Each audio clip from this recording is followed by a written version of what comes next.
Well, hello. Here's another Wednesday with the Sofa Real Talk, and I have these lovely ladies wherever they're at over here on the thingy. But guys, um, even ladies, if you're listening, I think this is going to be a great in tune show because we talk about men and their emotions and does it make them look weak? Um, and I think this kind of opens up a needed conversation. Definitely with all the rigmarole that's going on TikTok and Instagram, heck, Facebook too, and just in the world in general about how men are bashing women are bashing men, and who's better, you can't be a feminist and also have a manly job. You can't have a manly job and protect your family and have emotions. It's just a bunch of woody dee hoo and all this stuff. And so we want to talk about that today. And I'm happy that these two lovely ladies chose to choose this episode to come and converse with me. Um, and I'm gonna say this to the men out there, y'all suck. Cause all of the men that I be trying to talk to, y'all don't want to come up here like you're scared. I'm sorry, my bad. But I got Mr. Johnny Prince coming on at the end of the season, so he's gonna show y'all some healing power. But that's all right, ladies. If you don't mind, a little brief, description on things that you're doing right quick before we start, because I think this is going to be a great conversation. So it doesn't matter who goes first. Okay. Okay. I am Evelyn Whitney, author of the book TruthSpeak: Some Real Reasons Men and Women Don't Communicate. And this is basically a step-by-step guide into your own mind so that you can observe some of the things and the practices that have been impeding the relationship communicative exchanges that you want, so that you can improve the likelihood of finding the connections that you want versus just the company that you find. Hi, everybody. I am Coach Tashon, Trinette L. Collier. Steps Coaching. I am a certified relationship coach, helping to bridge the gap between men and women and building healthy relationships. But first, starting with self love. Awesome. And guys, these are two wonderful women.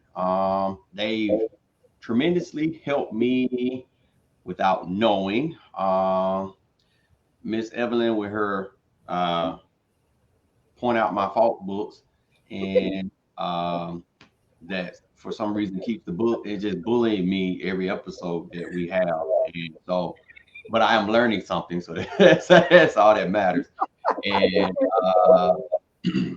Tashon's just kind of really opened the door to saying it's okay to express yourself. And I know she's going through her little expression journey too as well. And it's just nice to take this journey with her and having the similarities and whatnot. So, guys, family does not end with blood relation. You'd be very surprised how deep someone in a relationship can be family wise when they're not blood relation. And so I really do see you guys as family, and I really appreciate all that you do. So I'm proud of y'all. I give you your flowers. Yes. And Thank giving them you. back to you. Exactly. I was Giving just them back about to to say you. that. I was just about to say that. I just learned that men really like, I didn't know. I've always had that question because I love giving flowers to people. I prefer giving flowers to people while they're here. So I'm known to give people their flowers, but I've always wondered, did men like to receive flowers? So I did a little mini survey with some male friends, and surprisingly, They were like, yeah, we want flowers too. Like, I was like, oh, Hey, again, pretty much what this episode is kind of gravitates around how the stereotype of what a woman and a man is has changed. I'm not even gonna say change, because you can find it in the Bible where there, I think, don't quote me. You know, you guys know the Bible a little bit more than me, so you can let me know and correct me. Is there a verse in that says something pertaining to uh, a woman doing womanly things and man doing manly things? In Deuteronomy, there is one scripture that talks about a woman should not wear the garment of a man and that a man should not wear the garment of a woman. But that is, as far as most applications go, strictly on the physical aspect. It's not Okay. about women doing what men are expected to do versus men doing what women are expected to do and things of that sort. Okay, so nowhere in the Bible it sit and says that if a man wear a pink, he's a female. No, that's not in there. If a woman is a CEO, she's a man. No, not there. well, and if Okay. you look back at Proverbs 31, Evelyn, I'm not sure if you're familiar with Proverbs 31, but it shows you, it shows a woman how to be a woman, and then it encourages her to have her own business. Her she is, if you read that scripture, that entire scripture, she's taking care of her household and her family in the order that which God wants her to. And it doesn't mean that she's the head of the household, but it's basically saying like you have what you're supposed to do as a woman, and this is, these are things that, it's a guide, like I was sharing with you earlier. Proverbs 31 is a guide on womanhood, you know what I'm saying? So it doesn't say no, you can't be, because in the scripture he talks about her having her own, what is it, don't quote me, but it's like going out to collect. Interact with the merchants. Yes, yes. So that shows you there, that means she's doing business. You know what I'm saying? So, and again, man has put all of these, we've misinterpreted the Bible in the roles, and of course we're living, nothing is new under the sun. I always tell people nothing is new under the sun. All of this stuff was happening in the biblical days. It's just that we're now living these times. And so you really have to close your ears and know the word and know your place and where you stand, because man will have you saying you're not supposed to do this, that, and the other. And we're around here trying to find out who we are through man. Who did God say who we were? You know what I'm saying? And so we get caught up in that. Mm-hmm. So I definitely agree with that and feel that is more or less the reason why we're sitting at this topic here. Um, are men weak if they are in tune with their emotions? And emotions in itself has pretty much been giving it back to where if you're emotional, you might as well say the word saying that you're basically acting feminine. To the black man. Yes, definitely to the black man. Because I don't think you're right. I don't think that is expressed to any other race, because the more that you look at it, other races seem to somewhat be kind of hard and stern, maybe. I don't know that it's specific to black men, but I know that black men do predominantly exude that understanding. I've heard of white men say that. I've heard of other races of men who say that as well, but you seem to see it more commonly with Black men. Yeah. Hmm. Well, before we jump into this wide and bust it wide open, Ms. Whitney, you sent me something, and I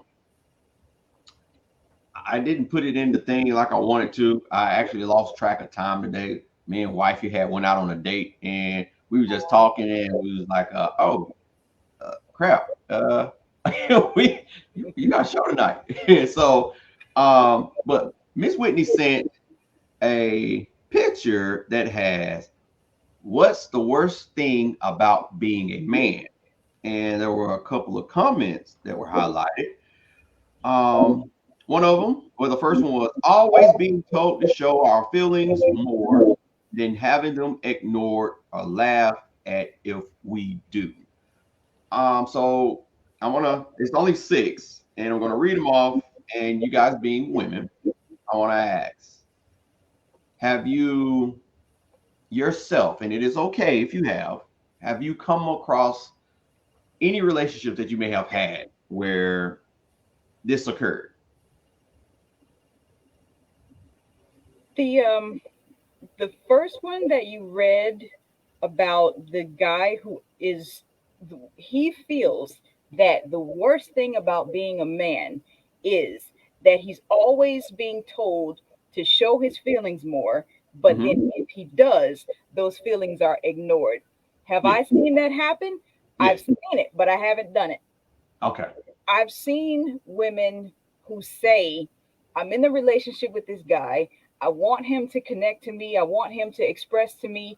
And when he finally says, okay, you want to know what I did today? I'm pulling my hair out looking for words to explain to you what I did today. Because if I tell you it's fine, then for me it's fine. That's all I need. But you want some more words. So here are some more words for you. I had a fight with my boss, and after 2 or 3 rounds back and forth, I just decided to let it go because he's the boss. I've been here long enough and I'm trying not to be fired. When he says that to her, she turns around and says, oh, you're weak. You should have stood up for yourself. You shouldn't have let your boss run over you. And that, I think, is one example of how men, when they try to express what they feel, it's often met with criticism from the woman. Yeah, I agree with that.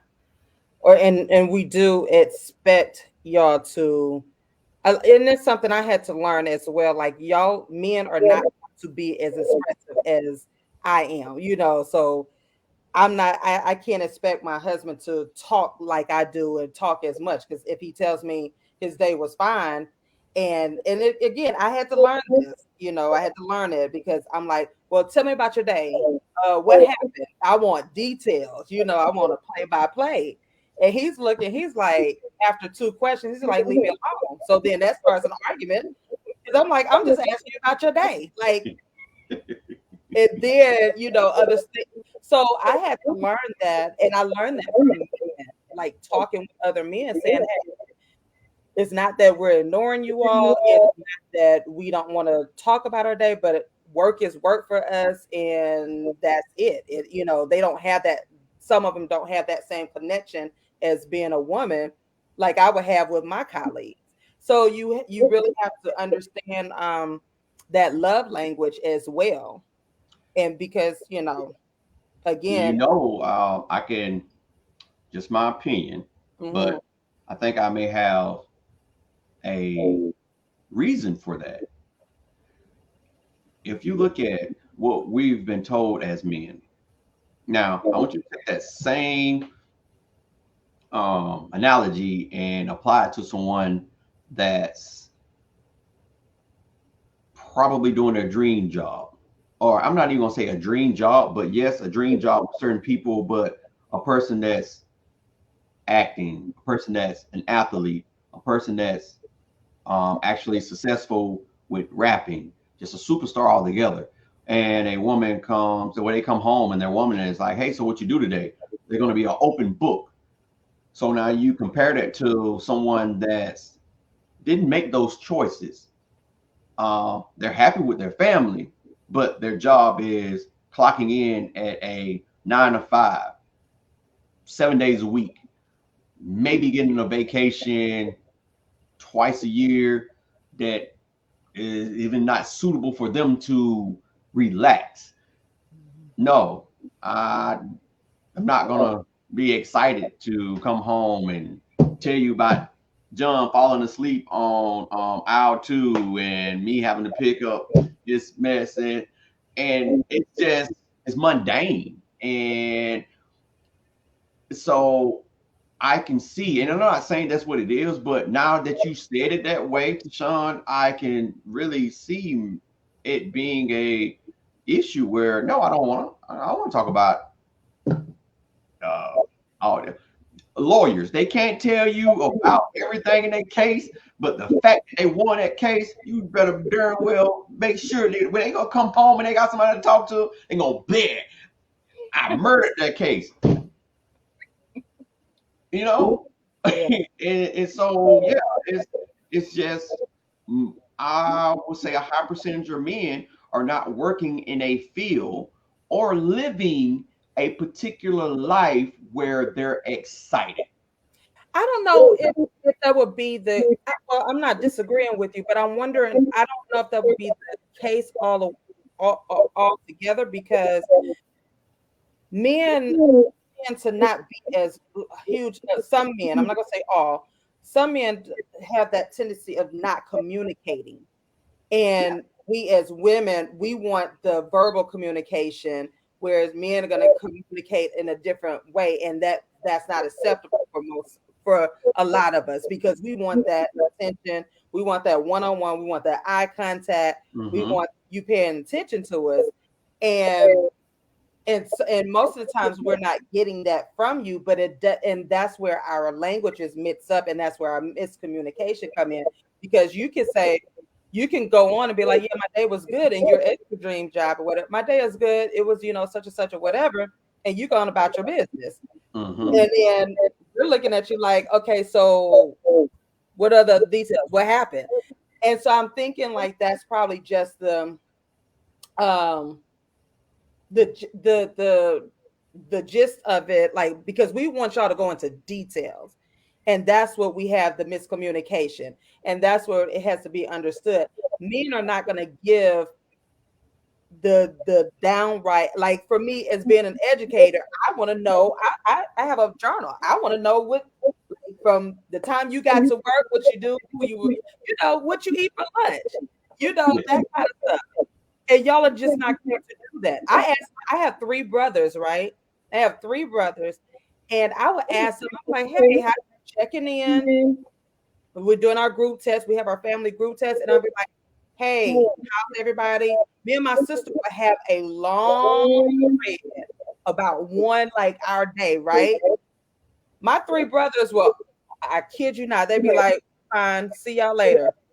And we'd be like, and so we're like, okay, so I'll do. Oh, I'm good. That type of deal. All right. So, and again, now let me add this from the man's aspect of where you get 2 men, 3 men, maybe even 4 men together, and they ask the same question to their partner. Yo, how was your day? That same description that you're asking for, that you're asking from that male, that he's describing his day to his brother, to his pal, to his friend. Description, like what you're looking for. And again, it's a division that the world has caused, for where, as me being a man, you from Venus, I'm from Mars, I'm from Saturn, whatever the planets are. I don't believe in that crap, but we from 2 different planets, so we're never going to communicate together. We're never going to communicate right. You're never going to understand me. I'm never going to understand you. It's just over. You just need to be quiet and listen to me and understand me, that I know better. And that's just it. Just follow my lead, regardless if I'm taking you to the river. And that's how the world. And again, I think it's just a cop out when, as men, and I'm pretty sure I get beat up in the comments But it's a cop out when men sit up here and say, I can't talk to my wife. You choose, I just really feel like you choose not to, because especially a grown man, go and find out what's the reason that you can't communicate. And I'm not beating up every man, because there are some men that sit and say, well, I can't communicate with you. Okay, so let's go get help and try and figure out, we get a mediator and try and figure out what's going on. That's growth. Or let me go and maybe I'm going to counseling, you going to counseling, but I'm gonna go pick up a couple of books. Or I'm gonna go and tackle this trauma that I know that's stopping me from dropping my wall, so that this person, this woman that I know is behind me 100%, so that I can give her what she needs. And so for me, and I just really feel that's kind of selfish in a way, because we want you to understand that, hey, I need time, but not understand that, hey, I need you to be a bit more descriptive about what's going on. I just need to. So it's like a give and take thing, but I just really think it's a little cop out when men say that I can't communicate, but then they go over to their friend house and it's almost like the same thing that y'all have at y'all little girl parties and stuff. It'd be the same thing with dudes drinking beer and smoking weed. It's the same thing. I think I have two quick thoughts. You're absolutely right. I do think that have some guys are more open to talk to their friends than they are to talk to their wives or their partners. Sometimes, sometimes that has more to do with her response to what he's going to say than it does his willingness to actually try and initiate a conversation with her or be more detailed. That goes back into what we're talking about before, where if he wants to say something, he'll say whatever it is, and then she'll like clown him for it or degrade him or call him weak or something to that Yeah. effect. The other thing I was thinking about also was what Mr. Sean was saying about how men aren't built to be as verbally expressive as women are.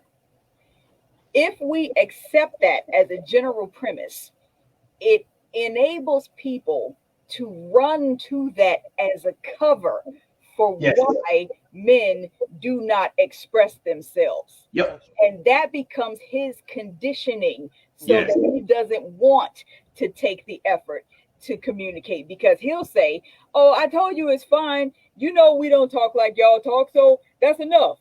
No, Yes. it isn't. That's not enough of a cover. And I do agree also that women should compromise what they're expecting with the naturally lesser expressive men, because I know men who can talk you under the bridge.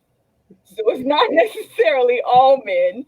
Yeah. And there are some women that you can't get their lips open unless you have a pair of pliers. Yeah. There are different Why you ways. talking about me like that? There are different ways that people express themselves. And I think it's very dangerous when there is a real problem that needs to be addressed, but because there's such an easy cover for it, nobody Yes. actually gets down to the root of what the issue really is. So that's why I say it's a cop out, because a That's lot of men know it's a cover up and they using it. It's but bull crap. Yeah. And then What's and the I totally agree with you, because again, it, like you said, if we're conditioned to say, well, men don't do this and women do that, then it's like, okay, well, you were talking to your female homegirl, so what's the difference? But it, like you said, it goes back to the response, and a lot of men are not in a safe space when they have these conversations, and that's something I had to learn. Not that I would beat down my partner, but what the safe space looked like was I going to interrupt him, or was I going to be his mama and give him advice when he just need a listening ear? That's right. Was I going to be was I going to criticize the decisions he was making for himself, for our family? And so by one, if you enter that conversation and you did these things, that turns them that off. So they end up having conversations with the opposite, not saying anything wrong with that, but again, then that's when that miscommunication happens, and then you're wondering like, why isn't my partner talking to me? And it's like you said, LaRon, it goes back, it's give and take. We have to listen and learn when to listen and talk and so forth. And I think that's what and that's why I always say some men, some women, because you're right, Evelyn, it's not all, because I do know a lot of men who will talk. They will talk. And then I'm one of those females sometimes, I don't talk. And my husband would tell me, he was like, you don't say anything. And I'm just like, but I've always been a quiet person, even as a child. I didn't talk a lot. But when I do talk, oh, you best believe I'm gonna get everything out that I need to get out. Yeah, that's my lady. She don't talk, but when you open that door, let me just sit back right there.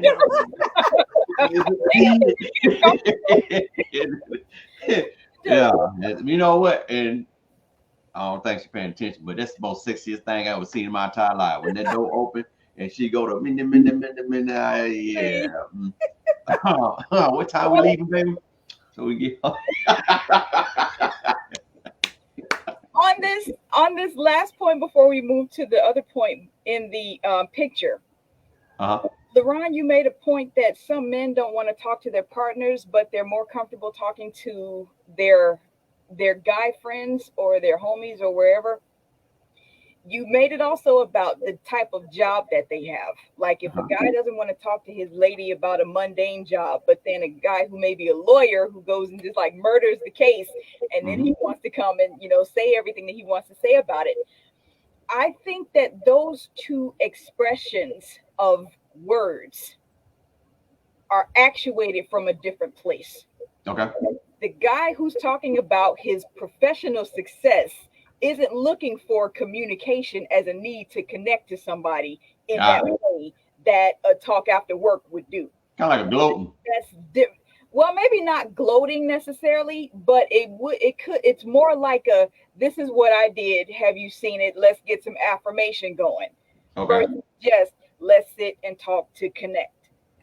Okay. Even though both people are using words to express themselves, that comes from a different place. That actuates a different need for how much he's saying versus what he would or would not say after a normal day at work. Okay, yeah, I can see that now. I thank you for bringing that back around. It was just one of those things where I hear, they're verbally speaking about that, but even with that being said, which that is true enough, it's still that excitement somewhat it's still not brought home, but they're rather express all of that out there. So it goes back to like how Tashon say, hey, how's your day going? Or what happened today? I know you had a big case. Same old. I'm gonna go out with the boys in a few minutes, and I'll be back a little bit later. You get out there to the boys, and you're just a whole big, and I can see how she can be like, well, dang, you could have told me that, Yeah. That's an emotional connecting lack there, where he wasn't excited about sharing with her for some reason. You're right. For some reason. Yeah, there's something else going on there. Yeah. All right. So again, guys, this is what's the worst thing about being a man question. And asking the ladies how they come across themselves possibly treating a particular man in some of these ways, or had men come to them and say, hey, I think this is like the worst thing for me being a man. One person stated that I'm still just a little boy inside who has too many responsibilities now.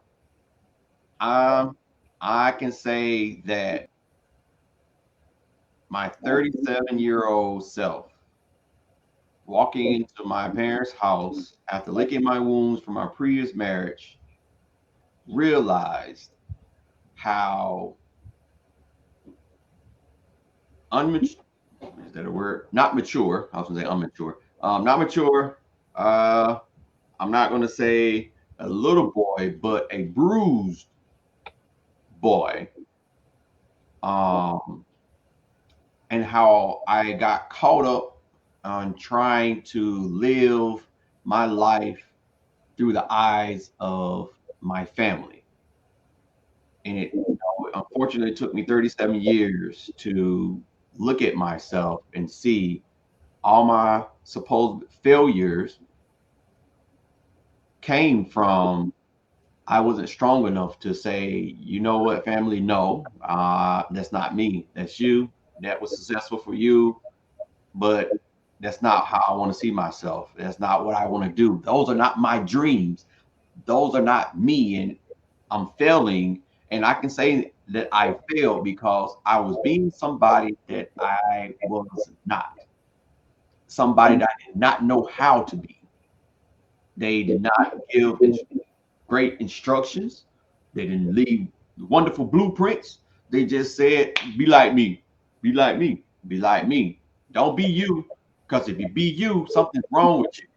And like, so I can look at that and say I embodied some of that um, for years, and it just took me 37 years to understand that that little boy is he he was not a bad person, and it's time for him to be who he know he is. And God darn it, here I am today. Thank you. Yay. I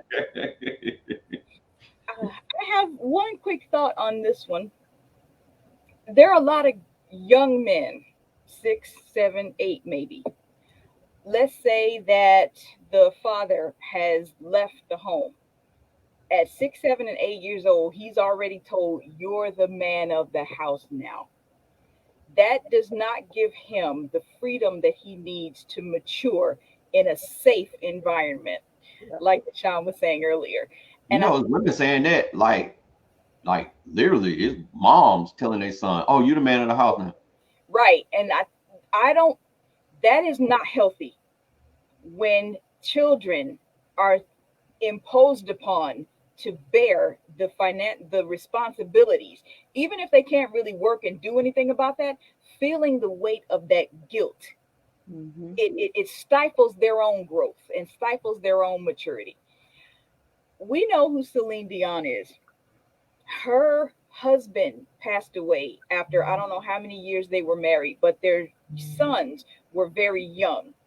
She said, I am not going to tell my 8 or 9 year old boy that he is now the man of the house.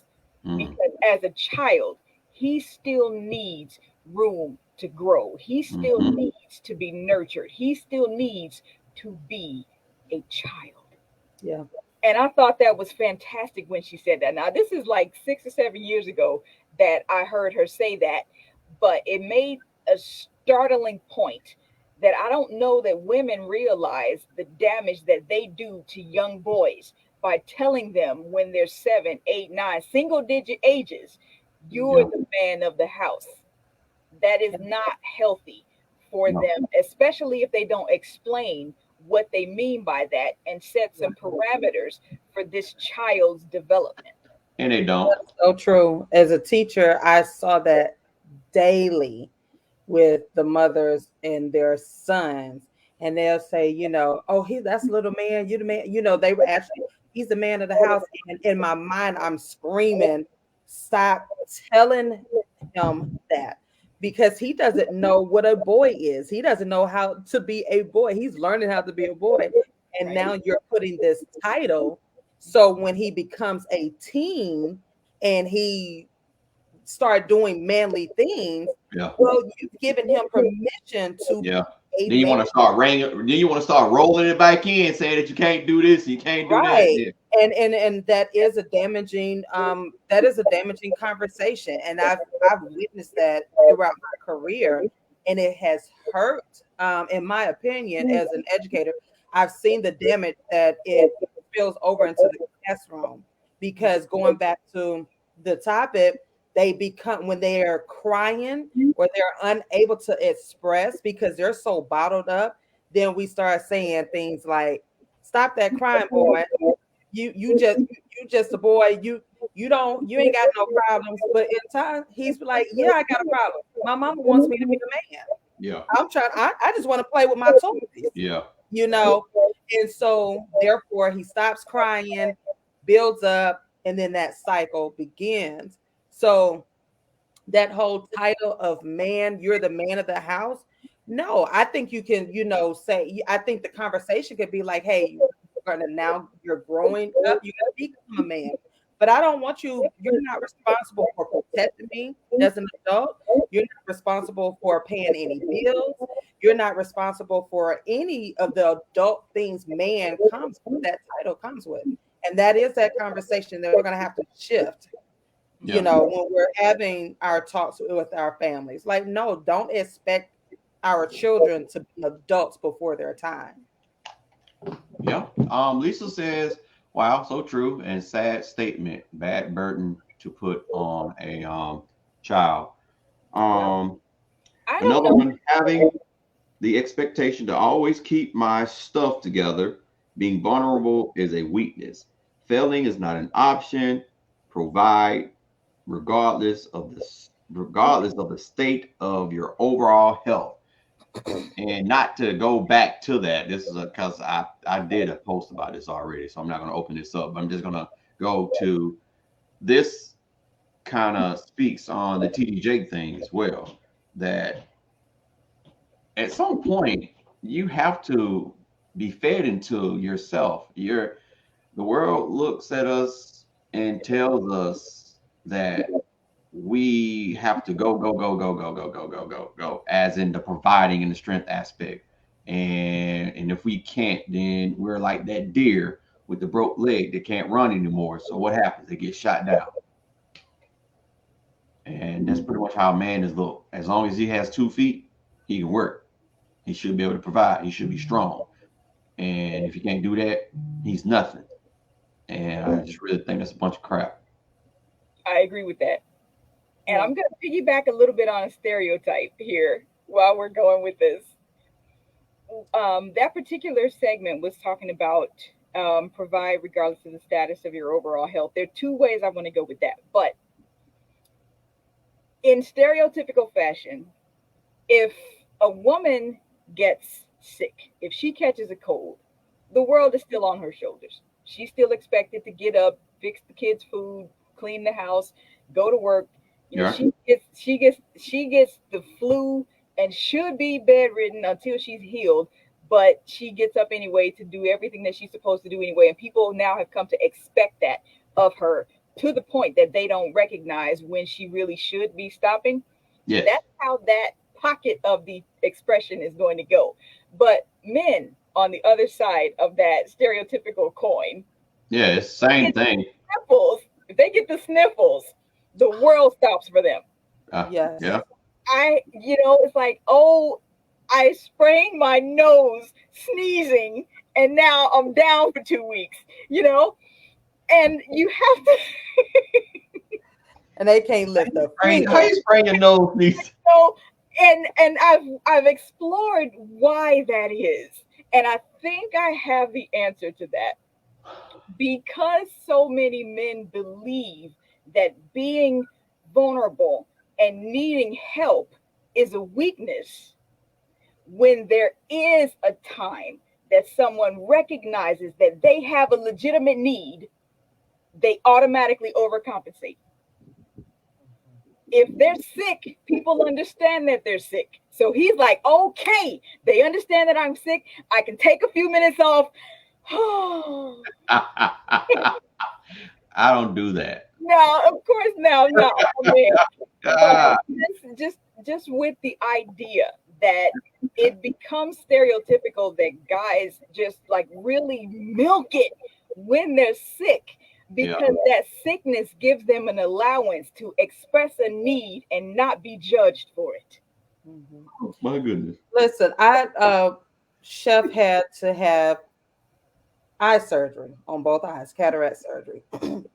And that was the hardest 2-3 months One, because he was hard-headed, because he did not want to sit down after the first surgery. And I'm like, dude, you literally just came out of surgery with not even 24 hours and you're out.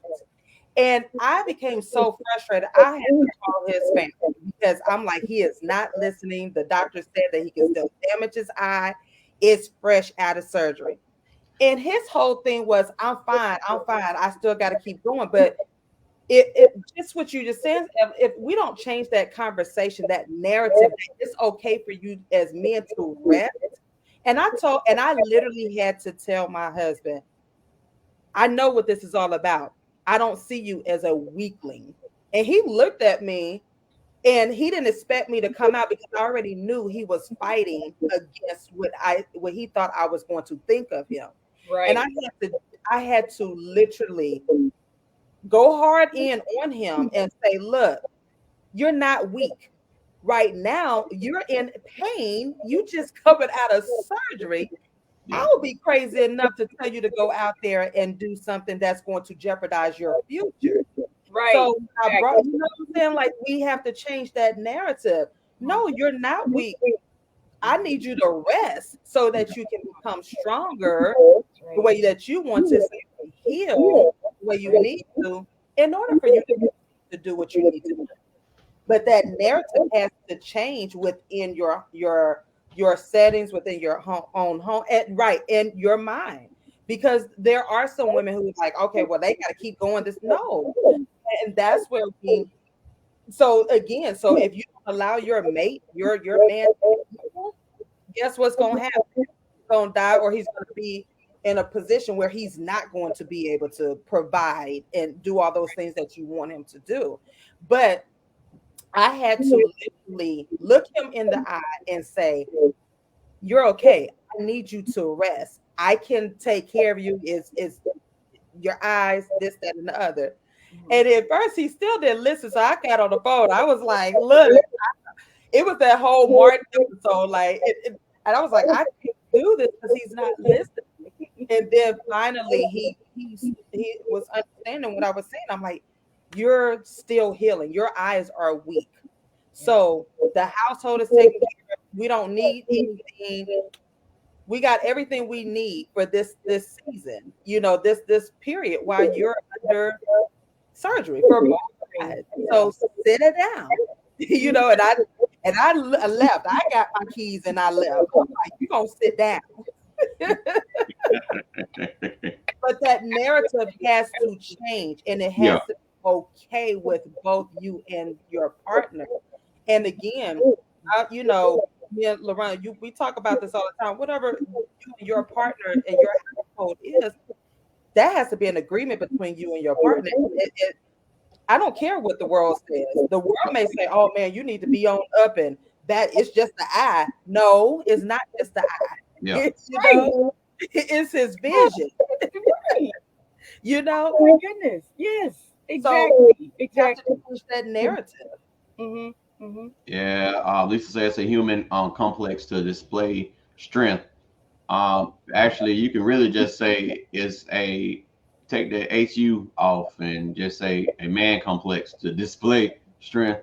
It's hot outside, and you can call me a weak all you want to. I had to pull back from my own business and find a job inside the air condition in order to stay on top of what we're trying to do.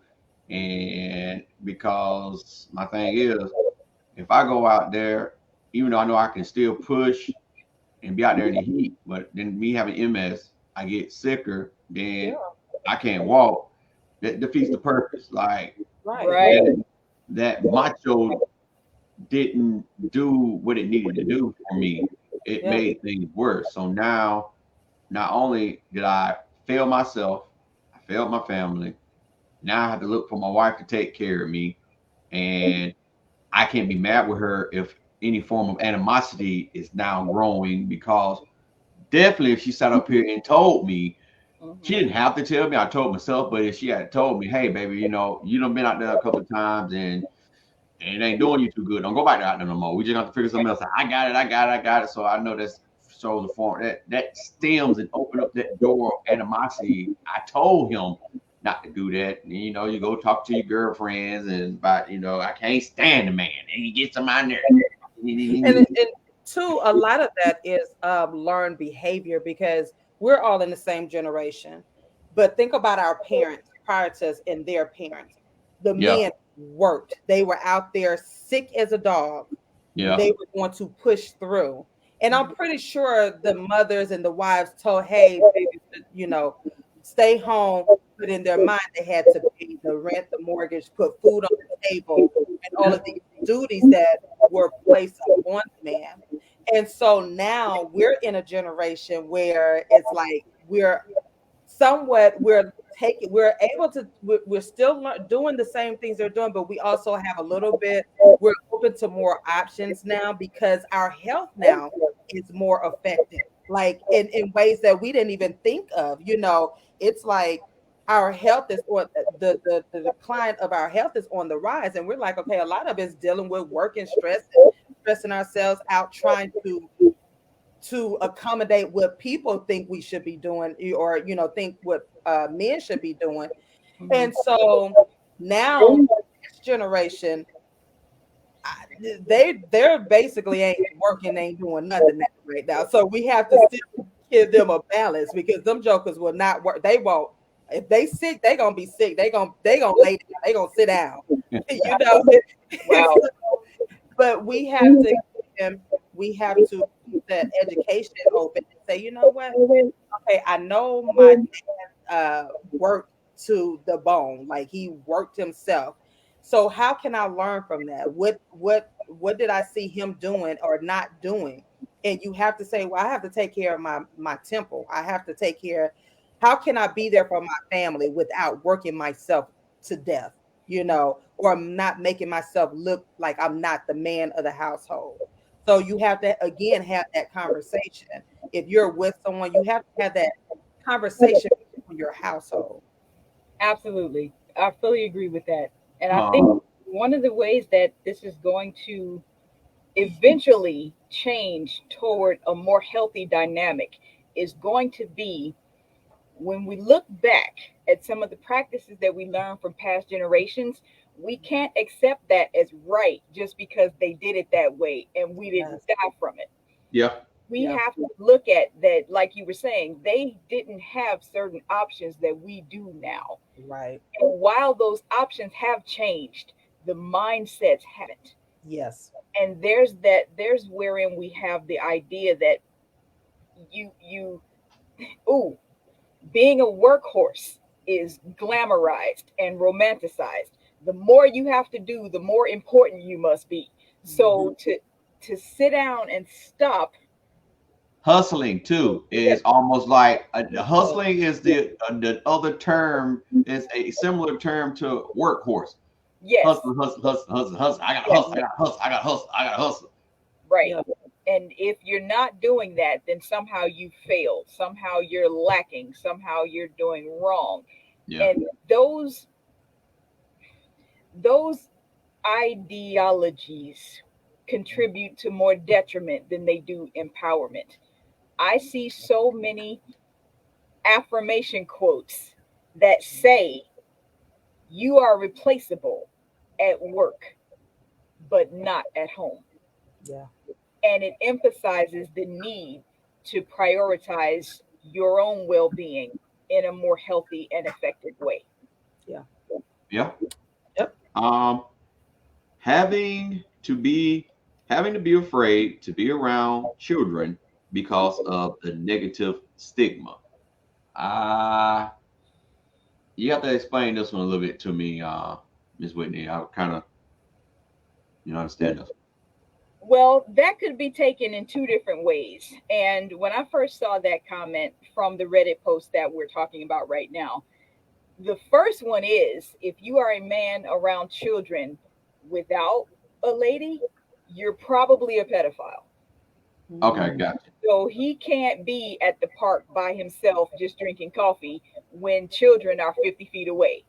that's not going to look proper. That's not going to look appropriate. That's not, he doesn't need to be there Okay. because, if he's a grown man with no children next to children, there's something wrong with that. Okay. That's the stigma that he's talking about. At least one of them that I believe. The other one was that um, the other one was more personal in the relationship with who might be the mother of the children. Okay. If he is interacting with her at some capacity, then if he doesn't do whatever she tells him to do, then he's going to be dragged for it. And we saw that one again recently. Everybody was all in an uproar about a video of a woman who was complaining that her child's father didn't bring enough fast food for all of her other children. Yeah. And oh my God. Now I understand where she was coming from in the sense of the emotions that she would have to deal with the other children, seeing what he did for one child and not for the other. At the same time, I do believe that the way that that was addressed was not proper, like at all. So if he's around children at all, whether he knows the mother in this situation or if he doesn't, like at the park, there's always going to be something wrong with what he's doing around children if he doesn't also have children in that mix. Yeah. Yeah. Okay. This last one, it made me cry. Cause I feel it, and I had to go through that earlier today. Hair everywhere. I mean, seriously, does it have to come out of my ears? I feel the same way. Like I'm, I'm literally shaving the top of my ears and all around him, bruh. Like I, I want to somewhat. Yeah, I can't deal with that. Whew, mercy. I'm laughing, but I have no sympathy. Okay, because for the guys that have hair, they can braid it on their legs. They can do all this stuff with. It can be on their back. It can be everywhere, and we're just supposed to accept it. While at the same time, if our legs are not baby smooth all the time, we're called mangy. Right. And I'm like, wait a minute. So when I read that he was complaining about how his hair grows everywhere, I'm like, okay, I have no sympathy. Because even though it does grow everywhere, this particular man commenting had enough concern to try to keep it groomed. A lot of other guys don't. So if he's complaining from that standpoint, he still doesn't have to do as much about it as is imposed upon women. So I wasn't. It's nasty. I have to. It's nasty. I don't want no hair all on my ears. It comes out of my bruh. You know what? I don't even like hair on my chest. And I'm glad I don't have a lot. It's just, and then I enjoy my babies laying the head on my chest. If I was her, if I had what men call it, taco meat. If I had taco meat, like be all in your mouth and stuff, I can't eat it. Yeah. Nah, that's all right. I'll be insecure. I'll be like, nah, baby, not tonight. That's okay. That's all right. Wait, let me put a shirt on. So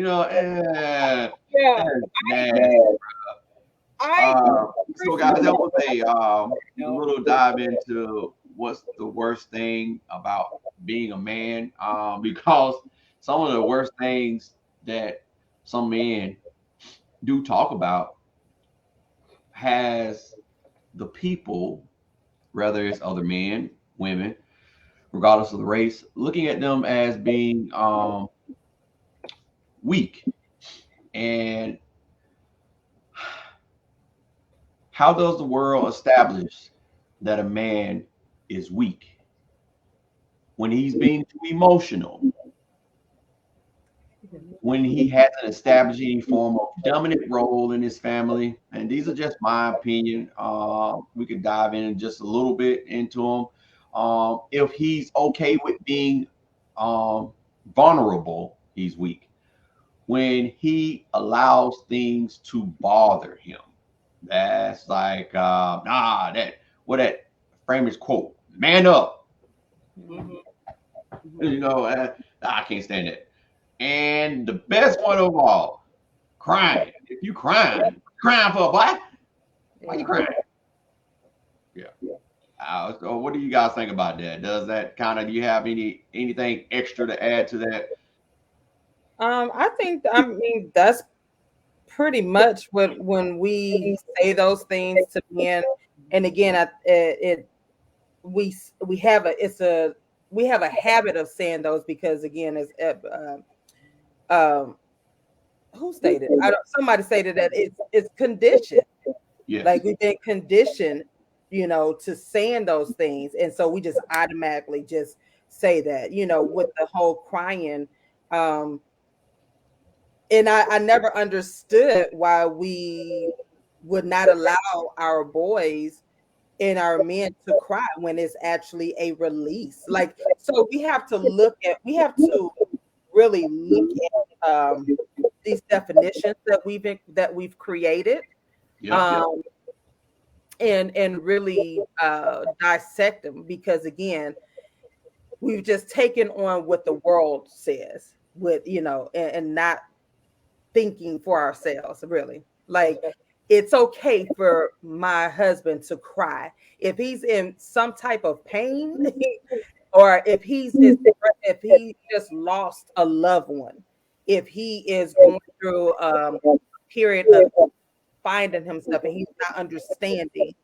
Mhm. I want you to cry because to me, I that tells me that you do have some emotions and that you are releasing, or that you're just really you're needing some help, and I'm okay with that. You Yeah. know, and that's something that I'm transparent about our relationship, and that's something that when Chef and I got together, because he is that hard type of guy. He is that guy that he don't believe in the crying and this, that, and the other for him. And I asked him, I said, well, did you cry as a child? He was like, no. I said, boy, you cried. And when you something hurt you, you cried. Don't try it. You cried. Now I don't remember crying. And so again, I'm like, you cried. You got a whooping, then you cried, didn't you? So Yeah. you cried. But again, I think it goes back to being in that safe space. Mm-hmm. You know what I'm saying? As we were saying earlier. And if men can be okay and they feel safe in expressing themselves, it's going to open them up to say, yeah, something is bothering me and I don't know what to do, or I don't know how to provide for my family. I don't know how to be a father. I don't know how to be a husband.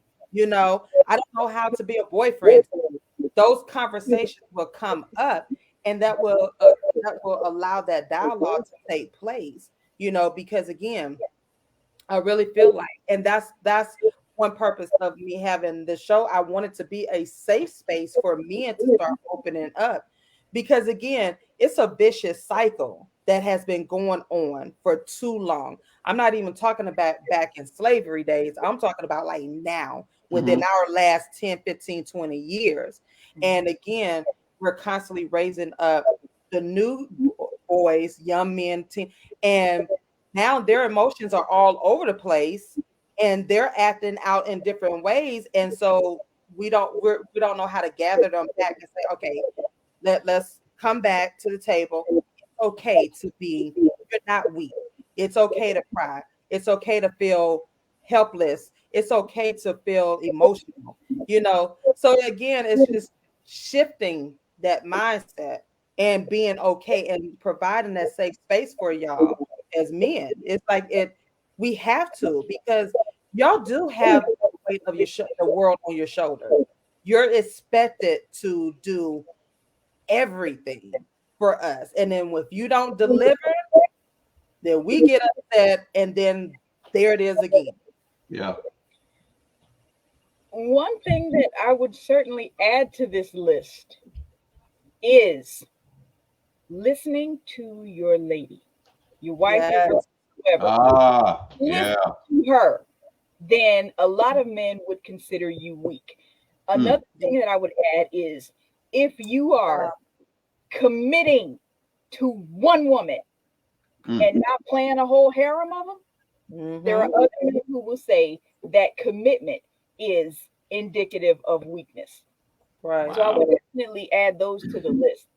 Yeah. But and I guess they can fall in under number 2 a little bit when he hasn't established any form of dominant role in his family, even if he's making the most money, but he listens to his wife. There are people who would still say that he's weak because they misinterpret what being a leader actually means. It doesn't mean making all the decisions. It doesn't mean walking in the boss shoes. It doesn't mean barking orders at people and they just jump and respond. Yeah. It means assessing who can do what at the best capacity for the entirety moving forward. And sometimes a leader has to say, this person is better at A, B, C, and D, so they can do A, B, C, and D, rather than me doing it just because I'm the boss. That's that's one aspect that I would add to it. But I also want to expound on the question because I don't think we may have answered it indirectly, but let's just come out and say it explicitly. Okay. Is a man weak if he is in tune with his emotions? The answer to that is no. Right. He is not. It's not. You got a little ahead of yourself, Dr. Whitney. I'm sorry. we haven't made it to the end just yet. Okay, I'm sorry. But just a quick parallel I wanted to share because vulnerability for most people is inherently detrimental. When you hear that somebody has a vulnerability, it's considered a weakness. That's how you know you can kill them. The way that it is with Superman and his kryptonite. People know that when Superman gets kryptonite, he is sick, he is vulnerable. But what they don't take away from that particular expression is when Superman is exposed to kryptonite, he is vulnerable to his enemies. He is vulnerable to people who want him dead. In that case, yes, the vulnerability is absolutely a weakness.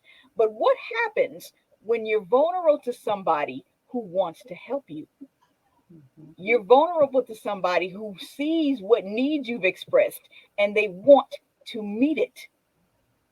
That's where vulnerability actually becomes a strength. We understand that. We accept that. When we say closed mouths don't get fed.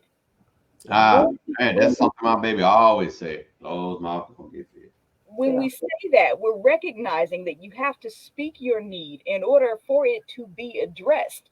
But how do we recognize that that's the way that things are supposed to be and then feel shunned if we take advantage of what we know is supposed to be? Yeah. And that goes back to what we were saying earlier about the safe places to be vulnerable. Those places where you can express what your need is without fear of having that need used against you. So many people have not had those safe spaces to be vulnerable that any vulnerability that they have is automatically attached to it being a weakness. Right. This is true for men and women, but specifically since we're talking about men, if they don't have that safe place to cry, if they don't have that safe place to be sick, if they don't have that safe place to be human, Right. they fortify themselves against those expressions and they build those walls thicker and thicker and thicker and thicker. And ultimately then something breaks down. And that's I don't want to say it's too late, but that's the point at which severe and sometimes irreparable damage can be done. And some women are unfortunately enablers in that building of the wall and the building of the wall because they fall back on he doesn't have to express himself. He's a man. So now they're allowing him to further and further insulate and isolate himself when the premise of closed mouths don't get fed is rampant. And you know somewhere that you should express what your needs are, but you don't have the backdrop and the confidence to actually do it. And that is the fulcrum upon which this weakness in men discussion has to teeter if it will actually ultimately be changed for the better. Okay. Lisa asks, what is too emotional? Sweetie, Right. I don't think there's no such thing. Yeah. Well, maybe it is. Sensitive, a sensitive, emotional, and in tune man is a desired man. That is a fact. Yes. I appreciate it. So I'll be up there to cry on your shoulder in a few. You guys remember in the 80s when the sensitive man was the thing, you know? Yeah, yeah. I want a sensitive man. I want to see No, you need a man with sensitivity. everybody But y'all like me. Yeah. didn't Uh-huh. listen. Y'all didn't listen. Now they want somebody hanging out the window, shooting AK-47, throwing up gang signs. That's that new crew. That's the new crew. 'Cause, Mercy. Wow. yeah, we ain't got time for that drama. That's that new crew that want all that. I think something just occurred to me about how expressive some men haven't learned to be. It really depends on the recipient of those emotions that's going to determine if he is encouraged to continue or if he's going to wall off and shut down. And Okay. he's not necessarily always listening to people tell him you're weak for being emotional. He's telling himself that. So the only way he's going to come out of telling himself that is to repetitively experience freedom in expressing those emotions. Now, I'm not saying that every guy needs to go to his best friend and say, "Oh man, hold me, I had a bad day." You know, I'm not saying you have to go to that extreme, but at least acknowledging where he is, what he feels, and what needs to happen about that is a step in the right direction. Yeah. Okay. So looking at a couple of characteristics of emotions. Having emotions doesn't make you weak. You can't control your emotions, but you can decide how you react to them. When you try to eliminate or suppress your emotions, you make them stronger. Emotions are great feedback mechanisms, but bad decision makers. You're responsible for dealing with your emotions. Others are responsible for dealing with theirs. Um, when with I well, let me post this other part. The powerful man isn't the one who tries to control his emotions, but the one who gives them space and acts with rational, um, nonetheless. Um, I thought that little thing there was extremely powerful, even though it states at the very beginning, a powerful man. Going back to those five things, when you're trying to control something that's weighing heavy on you, and I know this goes across the board, regardless of what sex you are, but just really, and I can say this because I had to get to a point in my life, definitely dealing with my kids, a very emotional point to where I couldn't control those emotions and I had to let them out and let them go and just let them ride in order to get a grasp on how I needed to feel. And instead of holding them in and saying that, I'm a man and that shouldn't bother me. Um, and that changing that narrative again, like Tashon was expressing, that we so really need to do about how a man is not a man and how he is a man is so messed up. Maybe even you looked at it as being backwards in a sense. Yeah, because I'm still trying to figure out, and that's going to be a something that we're going to discuss at another time. But I'm still trying to figure out what is a real man and a real woman. When we came up with that title, what is a real man? What is a real woman type of deal? And, you know, and a lot of times I'm guilty of it too, because I've fallen into those cliches. You know, what's a real man? A real man wouldn't do this, that, and the other. And so we have to, again, as stated before, we have to look at these definitions and we interpret what we want to interpret, whatever's going to fit us for what we need at that time. But some of these cliches we need to do away with, you know, again, because if we're constantly telling men, well, a real man wouldn't do this, a real man wouldn't do that, a real man is going to do this, that, and the other, then so right there you have a whole lot of definitions in that one phrase, and you have a lot of confusion in that one phrase. So again, we have to dissect these definitions of what we say defines a real man, and what is real. You know, you're a man. You're a man that's learning to be a father, that's learning to mate, that's learning how to do your job and X, Y, and Z. So that's something I'm big on. It's like let's do away with the what society has taught us, because it's not always right, and we're living witnesses on it has screwed us over. You know, it screwed us up, because now we're this generation that we're learning to go to therapy. We're like inching into therapy, and it's like, okay, we're learning to express ourselves. Our men are learning to somewhat open up, but it's not enough. So we have to make it okay where it's like, no, let's do away with the old, and again, the mind shift.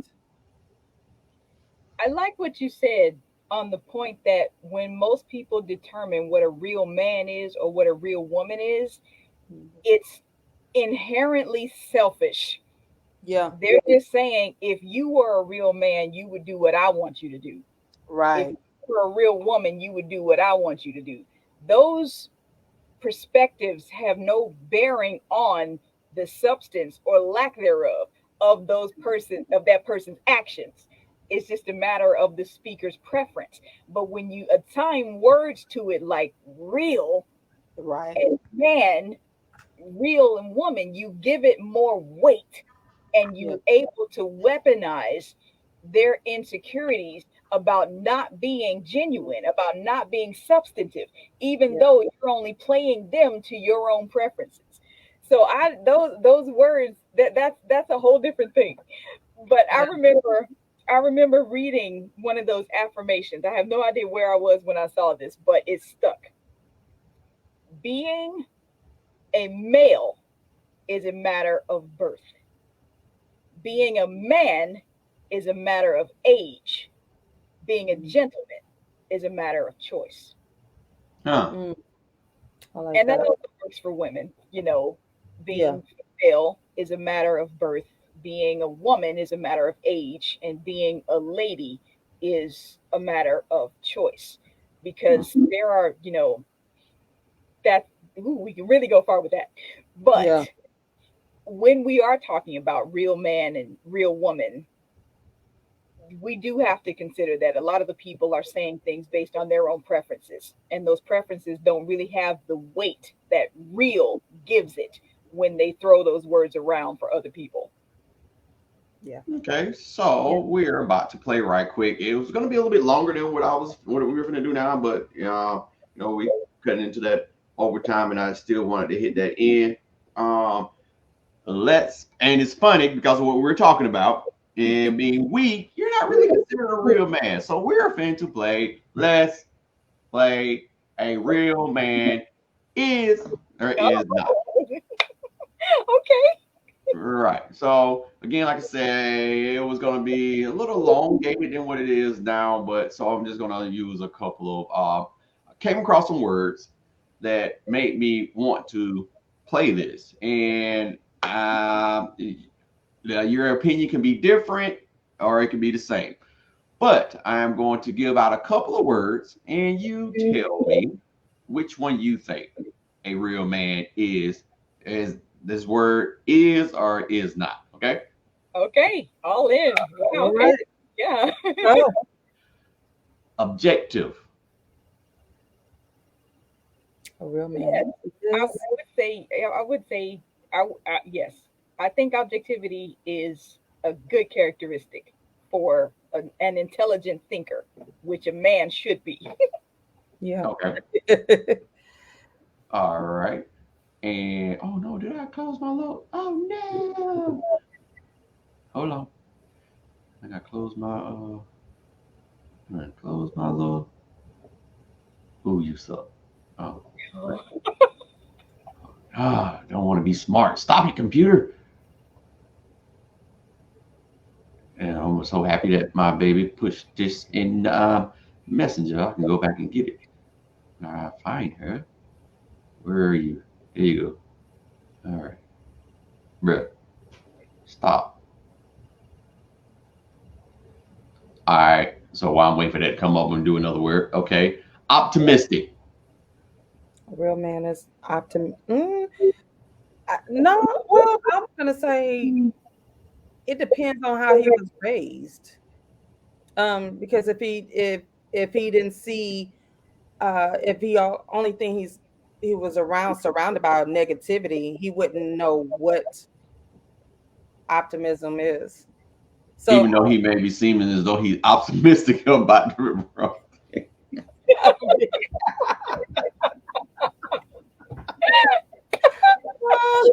I'm glad. No, I'm glad you caught that because again, sometimes we. yeah, I mean, like a real man is not optimistic. A real man is optimistic. I think the teeter point is a little word we're going to add to that. An intelligent thinker would be optimistic, yes, but Yeah, not blindly. But not blindly. yeah, They would consider that balance. They would definitely look for the positive and encourage, yeah, but Okay. not be blindly optimistic, as so that they don't see risks. yeah. Overcritical. A real man is overcritical. A real man is not. Mm, An intelligent thinking man would not be overcritical. Yeah, yeah, that would be a no for me. yeah, not. All right, we'll do two more. Passionate.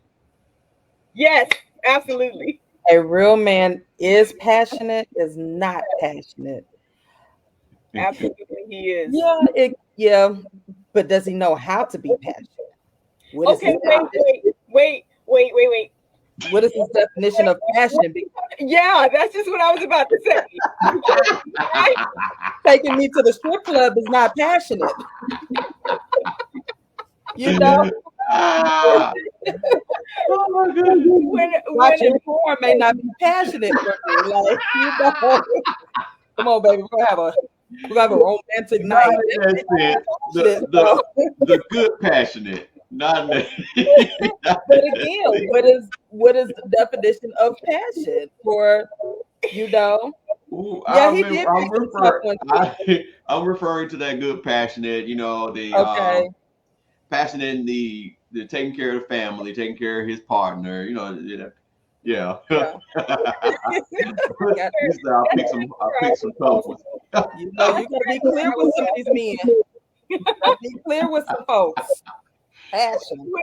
when we're talking about being driven, we're talking about having an objective, setting your energy toward it. Yes, that passionate. Yes. Yes, Automatically, yes, absolutely. Yes. All right. And also we add the, consideration for the family, romantic, affectionate, passionate. I will put that in there as well. Yes. Yeah. All right. The last one. Belligerent. What's it? What did you say? I did not pronounce it right. Belligerent. Belligerent? Yeah. Oh, okay. No. Not usually. Yes. Yeah. Aggressive, hostile, nasty. Yeah, that is belligerent. I would Yes. say not usually. Yes. And that reintroduces the passionate aspect again. Yes. The opposite to that. Yeah. If I am out with my guy and somebody says something to me that's inappropriate and it escalates toward that belligerent way that he deals with that person, I think that people could accept that more so than they could him being belligerent to berate her. Right. Okay. Yeah. All right. So I have this open and wanted to ask you guys changing the narrative on looking at a man being weak because he's in tune with his emotions. Um, could you give me a changing in narrative that we could look at, that we could express, that we can push, that we can talk about? The conversation, the expectations in the conversation, or just in okay, so the expectations your of who you are and what you're expecting out of the relationship or what you're expecting out of the friendship and even in your family was like, what are you expecting the men of our family to do and be and so forth. So we have to change that narrative because again, the expectations that we've been taught are not necessarily all healthy expectations for where we are now. So we have to sit down and have those discussions. Like, what do I expect my three brothers to do as men? And I've told my brothers like, so I expect you to be self-sufficient. I expect you to be to make a way have means of income. Either you're gonna have a job, a 9 to 5, or you're gonna walk fully into your entrepreneurship. And these expectations come from because the fact of our parents already taught us as children the expectations. So that means as you get older, okay, well, let's now, what are you going to do? So again, it's the conversation, the discussions that you're going to have, and not be afraid to have those conversations on what is it that you expect. And I even had to tell my brothers and other men in my life, as a woman, I'm expecting you to do X, Y, and Z. And it has nothing to do with necessarily man, being a man, but being a person, being your character. I'm expecting you um, to move forth in the world with, looking at the how can I put it? It's the expectations. It's so much. I have it written down, but it's like, you just have to go back to that discussion and just being okay with what you and your family and decide on. That does not make you a weak man or so. It doesn't, whatever we say, hey, if you need to stay at home and watch the family while I make X amount of dollars, and if it's going to be sufficient for us to save money and X, Y, and Z, you have to be okay with that. That does not mean that you're a weak man. Yeah. That does not mean that you cannot provide for your family because you are providing for your family. See, that's where we get it mixed up. Just because you're not working out there where you think I should work, you are providing because you're providing childcare, you're providing financial assistance, not just assistance, but you're making a financial decision. So we have to do away with what Instagram and our friends and our family said that you're supposed to be doing. Yeah. But when it comes to you and your household, how is your household ran? Is it smooth? Is it you ain't got no issues because you ain't listening to nobody. Yeah.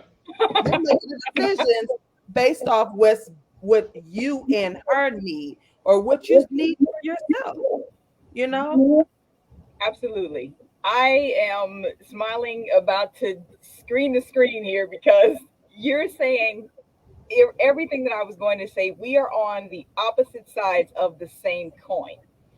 You are expressing that the man himself needs to recognize that the things that he's been taught are unhealthy, and then he is supposed to make the decision to move forward in healthier ways. That is what you're saying. Mm-hmm. What I would add to that is, as our collective effort, men and women, to change this narrative, we need to provide the environment in which he can safely do that. Yes. Yes. Because if he says, my father worked till he dropped dead because he didn't know how to take a break, now I want to take a break. I don't want to repeat his same mistakes. If he does that and is met with opposition, he's not going to be empowered to change the narrative. He's not going to be Yeah. able to move forward. So, in coupling with his responsibility to recognize what he was taught was wrong and to make the changes, we have to be the environment in which those changes can safely be made. That safe place. Yes, absolutely. Women and men too, because some women do attack men when they express their emotions. Some men also attack other men when they express their emotions. So men and women collectively need to join elbows or lock hands or whatever and create that environment in which those decisions toward empowerment can be effectively executed. Yeah. All right. So with that I love that because it opens the door for this nightcap for us to end it awesomely. The question I asked right before we got on, I think I asked before we got on or once we got on. It doesn't matter. It's going to be asked anyway. Okay. Can a woman protect her man? And before you open, because you just pretty much stated that yes, she can and she should and she needs to. Opening that safe space, being that confidant for him is protecting him. Being that person to say, hey, I see you tired. You did a great job. It's time to tag me in, take a break. I got you. Yeah. That's protection. But the world has created that narrative of not only, and you can look at this in two different ways. Whereas you made a statement earlier where how a woman is seen to have to do everything at the house. She can't be sick. There's the man having to do everything outside of the house. He can't be sick. So you can't say, and this is just my opinion, I'm gonna give you guys the floor. You can't say a man has to do everything and feed into everybody, but no one feeds to him, and he's expected to continue this until the day he dies. So, me as being a man, I am going to see this as something that I do not want to do. I am not going to enjoy this because I am going to work myself literally to death. And why? Why should I? What's in it for me? To see everybody else happy? That's cool. That's fine. I want to see that. But what about me? False. Right. I Yeah. I agree with everything that you said. I absolutely agree with it. And um, you had opened the floor for our responses on the the woman's role in protecting her man. We are definitely dealing with emotional protection, as you laid out. You know, the idea that he has a safe haven in her care, that he can express himself, that he can have those emotions met positively. And let's talk about it. Let's deal with how you feel, and not have him be rated for what he has expressed to her. That is the necessary protection of her man in the relationship. That protection does not extend to fighting other women for his attention. Right. If he does not defend the relationship, there is nothing his lady can do, because those women who are accosting him or approaching him feel enabled to do that because he enables it and entertains it. Yeah. So for a woman to protect her man is not about her fighting off other women, because if the man does not do that, then she looks like the fool to every woman that she calls herself defending her man in front of. He ain't drinking no teas. You said it. when when we're dealing with her protection of him, it is not of his body in that way. It is of his mind. It is of his soul. It is of his Yes. heart. It is of his emotions. And when she Yes. knows how to do that without calling him weak, Mhm. that is when the Bible says, a Yes.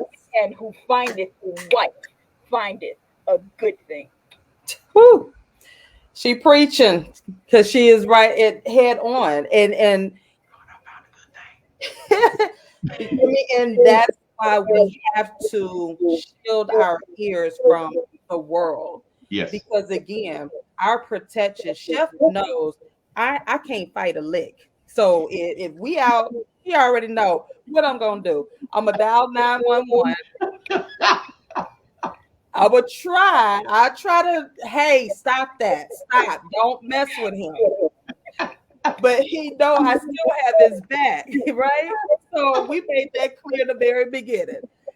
Not just with him, with all my friends. They know, right? I'm not that person. However, Chef knows that I am going to protect him through prayer, through words of affirmation, through making this home, our home, a place for of peace. That doesn't mean it's always perfect, because I'm still learning that as well. I've learned that over time, and I'm still learning, like, that's protection. I protect him by giving him those encouraging words when I know that he's feeling that. When that's protection. Protection, like she said, is not going out here fighting your man. He already knows how I feel. Like, you already know we gonna act a little crazy if somebody approach you in public. Okay, if that girl wants you, that's not protection. And we have to understand. And going back to that Proverbs, like she said, Proverbs 31, it tells you how to protect your household. As a woman, it tells you how to protect your man, your husband, as a woman. And he ain't said nothing about you going out there cutting up another female. Tell everybody. Power of prayer. I have this book, by Stormy Martin. It's called The Power of the Praying Wife. That in itself is a whole. It Psalms 91, protection of your family, and the power of the praying wife. She has another power of the praying husband, power of the praying parents, and so forth. And it is golden, because that's my way of protecting my husband, and not just my husband, but the men of my family as well. My brothers, my uncles, I protect them with prayer, or giving them sound advice that's going to better them. That's protection. And we have to look at that differently. But she hit it right there. Like, we're not supposed to be fighting over a man or a woman. killing, to the point. That's not protection, Right. So, and people can differ that, but if he who finds a wife, and see, we're out of, don't get me started, because I know she's about to get started too, because there's so much. We're out of order. We are out of order. And that's why we're having a hard time with this whole weak thing. God never said a man was weak. He never put those words. We put those words in our mouths on men. Because I don't look at God's son as a weak man. When, we're gonna have to come back and we're gonna tag team on that one. Because it's so much, man. It's so much. Absolutely. Yes. Absolutely. Yeah, I could definitely. I want to squeeze that in. It was something that we was talking about earlier, and I do want to make it a episode. I'll probably do it on a podcast and see if what date might be available for you guys to do that. But I just wanted to squeeze that one in at the end because it's just a misconception of the world, and the reason why couples aren't great couples, or it's hard to find great couples, because they're constantly, the world is pinning couples against each other. One has to be better than the other. It's just like you really don't see that power couple until you see those two understanding that this person has a weakness, in a sense. I'm not going to say a weakness, has a what's the word I'm looking for? They're not good at a particular thing, but the other person is, and so now we got that balance because I'm figuring out I'm better at this, you're better at that, so let's do the darn thing and make this great. You're starting to see a small percentage of people understanding that concept, and they're working it, and they're living their best couple life versus what you guys are talking about. The protection comes from physical, where I gotta beat somebody up because I seen somebody with my man, or I saw somebody with my girl, and we're not properties, guys. Right. I don't care if we're married to each other. You still don't own the person that you're married to, and that person can unfortunately walk away from the whole marriage and not think twice about it. And it's nothing that you can do, really, to be honest with you, outside of being nasty, going to court, and all this bull crap. But definitely a conversation that we need to have. I appreciate you guys staying a little bit over. Um, and is there anything that you guys need to express about what we got going on coming up before we go? I like to jump in right quick and say I always enjoy coming to this platform and sharing these thoughts and effectively working to change the narrative, because so much is hinging upon people's need to think differently about the things that they've just accepted with no consideration whatsoever. And in that vein, I am happy that I will be back here next week with chapter 6 in the book. And we'll be talking specifically about societal responsibility. So definitely excited about that conversation coming up next. Pick on me some more, guys.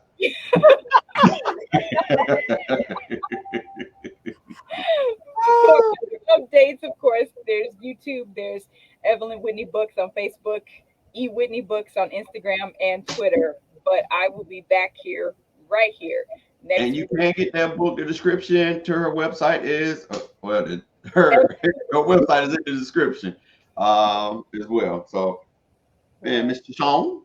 I, like Evelyn said, I'm always flattered and honored to be on this platform, and with Evelyn as well. It's always amazing. I love the conversation, and I'm all about self-love and self-healing, and starting with self. But I have, again, go and follow me at I am Trinette L. Collier on all social media platforms, and let's just continue to make the world a better place, starting with one person at a time. Good, just having that conversation. We don't have to argue. We don't have to fuss and fight. We can agree to disagree, but we are all just having that changing the narrative for the next generation, so that we can heal as well. Evelyn, make sure you put your tag me on my page with your link book. I need to get it. So again, LaRon, thank you so much for having me as always. And I love you guys, man. So it's a blast to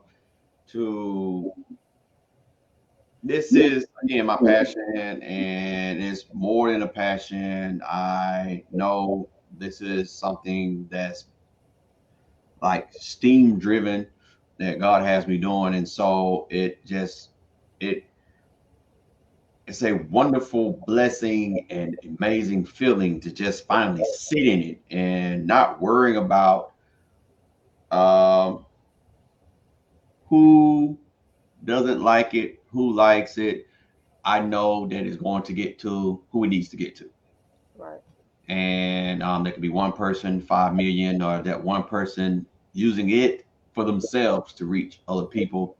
That's all that matters. That's all the vision that was given to me. And now that I'm like locked in, tunnel vision, there's no turning back. This is the only way that we're going to heal not only ourselves, but like a post I just made, Mother Earth, because it's just too much. The bickering is nonsense, and the fact that we can't make sense of the killing, the being nasty towards each other, the hatred, the you you can't really explain or give me a good reason for why it's happening. The And enemy is here to it takes destroy. more energy to do that than you to just say hey to somebody. Yeah, the enemy is here to destroy, and uh, that's his bottom line. He's here to kill, steal, and destroy what God has created, and that's why again we are the vessels that He's using to restore or just keep that peace and that love going, and we can do it. He has given us the power to do it, and this is one of those platforms that He has given you to have, and you just have to keep doing it. Just keep doing it. Well, you guys have a great night. And again, I do apologize for holding you longer than I wanted to. But again, I appreciate it. Thank you. Thank you. Well, you guys have a great night. Until next time. And we see you guys next Wednesday. All right. Peace.